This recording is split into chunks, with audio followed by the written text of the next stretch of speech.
Welcome back to the channel. In this video, I'm going to walk you through an easy step-by-step guide on how to add someone to Chase account online. So for you to be able to add someone to your Chase account, go to the Chase website and log in with your username and password. So from the dashboard, select the account where you want to add someone, then click on more button or click account services, then choose add authorized user or manage authorized user. So enter the person's full name, the date of birth, and the other required details by Chase. Then review the information and click submit.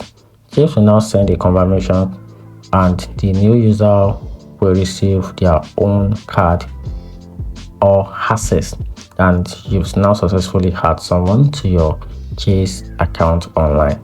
And that's how you can easily add someone to your Chase account. Hope you find the video helpful. If you did, turn on the notification button and subscribe for more guide. Thanks.